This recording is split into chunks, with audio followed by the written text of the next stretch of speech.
Bonsoir, Baptiste Bécard de l'AFP.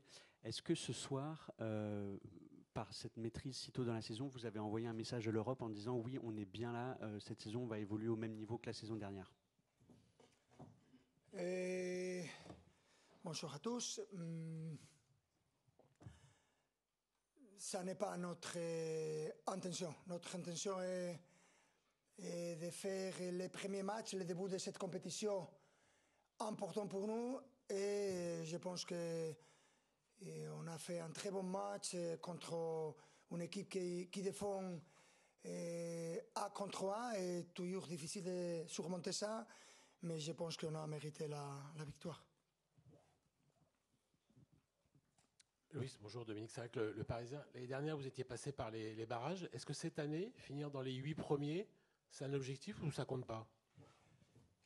Il n'y a pas d'objectif parce que, comme vous savez, mieux que moi, notre calendrier c'est différent à tout le reste des calendriers de les autres équipes. Et après les barrages, je vous dis que ce sera difficile de gagner 5 matchs et faire un match nul parce que notre calendrier c'est le plus difficile.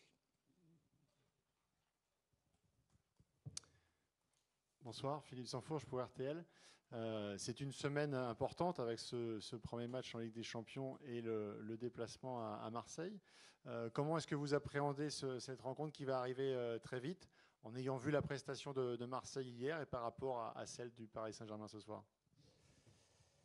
J'ai vu le match hier et rien. Nous savons de l'importance de ce match pour nos supporters, pour le club. Et cette rivalité, c'est une rivalité forte et on est content de jouer là et on est content de jouer ce type de match. J'espère que nous pouvons jouer à notre haut niveau comme d'habitude et chercher de gagner le match. Bonsoir, coach Giovanni Castelli, à chaîne L'Équipe. Est-ce que vous pouvez nous donner des nouvelles de João Neves? Est-ce qu'il va bien? Et petite autre question, qu'est-ce que vous avez particulièrement aimé de votre équipe ce soir? Merci. Rien sur João parce que il faut faire des textes, des examens. Je ne sais pas, demain ou après-demain, ce sera les jours pour donner de l'information. Et ce que j'aime de plus, je pense que la mentalité, quand tu commences cette compétition, l'intensité, la qualité, on a eu beaucoup de chance, on a créé beaucoup de chance. Et je pense qu'on a surmonté un pressing très haut et je pense qu'on a fait un très bon match. Bonsoir. Loïc Tanzi pour l'équipe. On vous a vu encore en tribune en première mi-temps. Vous avez un peu expliqué déjà, mais qu'est-ce que vous appréciez dans le fait de voir cette première mi-temps dans les tribunes? Et est-ce que c'est amené à durer, par exemple, des dimanches au Vélodrome? Merci. J'ai vu les premiers mi-temps dans la tribune et ça c'est toujours mieux parce que tu as plus d'informations et la vision est meilleure. Et en même temps, je pense que les joueurs et l'équipe ont surmonté leur pressing d'une manière, je dirais, brillante, no sé cómo se dice en francés, brillant. Et rien, c'est plus facile de voir l'identité et la manière de pressionner de l'adversaire, mais la deuxième mi-temps, ils ont changé un peu, ils ont défendu un bloc média et je pense qu'on a dominé tous les matchs. Hola Luis, ¿qué tal? Buenas noches. Dani Gil de la cadena COPE. La mejor noticia es que el equipo sigue siendo el mismo, que mantiene ese espíritu y ese hambre competitivo. Y luego una curiosidad, vienen partidos calientes, Marsella, Barcelona. ¿Tienes la intención de seguir en la tribuna en la primera parte? Est-ce que tu penses rester à l'extérieur, durant la première mi-temps? No creo yo que... À l'extérieur? No, fuera de casa no me atrevo. Más que nada no me atrevo por mi integridad física, que no es la mejor. O sea, que mejor no jugar C'est mieux de ne pas depende de qué cosas. No, lo veré abajo con mis jugadores y así también puedo sentir lo caliente. Creo que es un clásico, un clásico del fútbol francés, un partido que todos queremos jugar, que todos queremos entrenar y son partidos bonitos con un ambiente intenso y eso es siempre atractivo para todos los jugadores. Très attirant et stimulant pour tous les joueurs. Valentin Jamin pour RMC. Quand on sort d'une telle prestation en tant que coach, un match si abouti, juste qu'est-ce qu'on ressent? C'est de la fierté, de la satisfaction? Il y a encore des choses. Qu'est-ce que vous ressentez en tant qu'entraîneur en voyant cette partition? Merci. C'est un peu tout, c'est le chemin, et c'est tout. C'est notre mentalité, c'est notre ambition. C'est le soutien de les supporters, c'est jouer à un stade merveilleux, c'est tout un peu. Et je pense qu'on est sur le chemin qu'on a commencé il y a 2 ans. Et c'est joli d'entraîner cette équipe. Et on cherche et on pense qu'encore nous pouvons améliorer. Et ce sont des détails qui nous pouvons améliorer. Ou qui pouvons améliorer. Excusez-moi. Bonsoir coach. Juste ici, Lies Peters, 90 000. Coach, il y avait une petite surprise dans votre 11 de départ, c'était la titularisation de Seny Mayulu devant. Pouvez-vous nous dire pourquoi ce choix? Est-ce que vous avez pensé de sa prestation avant qu'il ne sorte à l'heure de jeu? Merci. Bien sûr, on a pensé qu'avec la pression d'Atalanta et si nous mettons de numéro 9 à Seny Mayulu, qui est un joueur avec beaucoup de mobilité, avec beaucoup de qualité, qui peut faire des appels en profondeur, mais en même temps, il peut recevoir les ballons au pied et créer de la supériorité. Je pense que ça a été bien pour l'équipe. On a créé beaucoup de situations.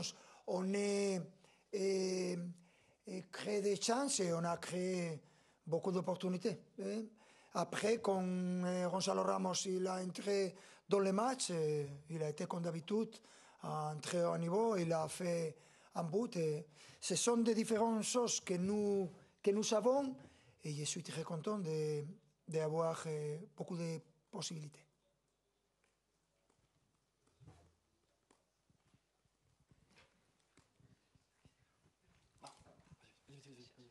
Bonsoir coach, Christophe Remis pour Le Figaro. C'est Marquinhos qui a marqué le premier but européen du PSG cette saison. Est-ce que c'est un symbole et est-ce que voilà, qu'est-ce que ça vous inspire le fait que ce soit lui qui lance la campagne quelque part? C'est toujours joli de voir un défenseur marquer un but. Marquinhos il a fait beaucoup de goals, beaucoup de buts avec le Paris Saint-Germain. Il peut marquer plus avec nous. Et je suis content. Il a cette qualité quand il y a des coups de pied arrêtés. C'est joli de voir tous les joueurs avec cette mentalité. Bonsoir coach. Donia Mesli pour ATS. Ce soir, c'est Barcola qui a tiré le penalty alors que Vitinha semblait être le tireur attitré. Hier soir, un joueur de Dortmund a été menacé sur les réseaux parce qu'il a tiré le penalty à la place d'un autre joueur. Qu'est-ce que vous pensez, vous, de ces situations qui peuvent gangréner le football à cause des paris sportifs notamment? Merci. Normalement, je suis la personne qui sélectionne les tireurs ou les buteurs.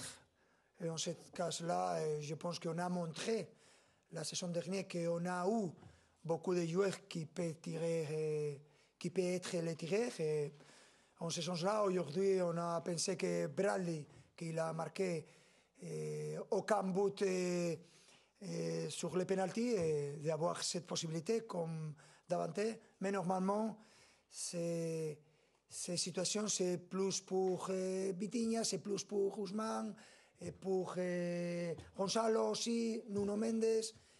Et on a beaucoup de tireurs, Bradley Barcola, bien sûr. C'est normal. C'est seulement un joueur qui peut marquer les pénaltys que c'est les tireurs, les buteurs. C'est normal. On accepte ça. Bonsoir coach, Minute Kobe, PSG Community. On a beaucoup parlé du fait que vous avez une préparation tronquée avec la Coupe du Monde des clubs, très peu de vacances, mais on s'aperçoit que vous évoluez déjà à un très haut niveau. Est-ce que vous estimez aujourd'hui que le Paris Saint-Germain finalement a fait sa préparation et est désormais prêt pour affronter la saison? Je pense qu'on a eu aussi un peu de jours, muy pocos días, très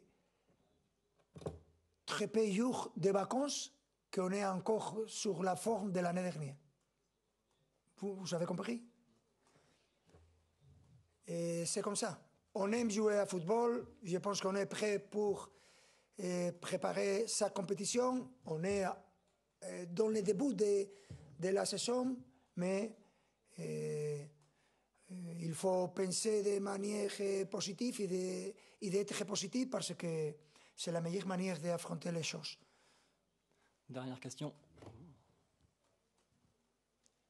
Buonasera mister, dall'Italia, Alberto Gianbruno, Calcio Atalanta e Netweek. Bonsoir coach. Parlando con qualche collega qui, en parlant avec certains collègues, ils ont dit qu'est-ce qui s'est passé à l'Atalanta qui jusqu'à l'année dernière, ils attaquaient, ils marquaient beaucoup de buts en Europe. Est-ce que vous avez vu une attitude différente et si vous vous y attendiez? Nos esperábamos un Atalanta defensivamente intenso, como así ha sido. Y el Atalanta hoy porque se ha enfrentado a un Paris Saint-Germain que ha estado a un alto nivel. Si no estamos a un alto nivel, el Atalanta nos crea muchas complicaciones. Y dónde es finito el Atalanta ya lo verás en los siguientes partidos de Champions, la de partidos que va a ganar el Atalanta. Ya lo verás. Así que creo que hoy se han encontrado con una muy buena versión del Paris Saint-Germain y en nuestro estadio, con nuestra afición y con esta situación en la que estamos, es difícil para cualquier equipo. Merci. Merci. Que ce soit.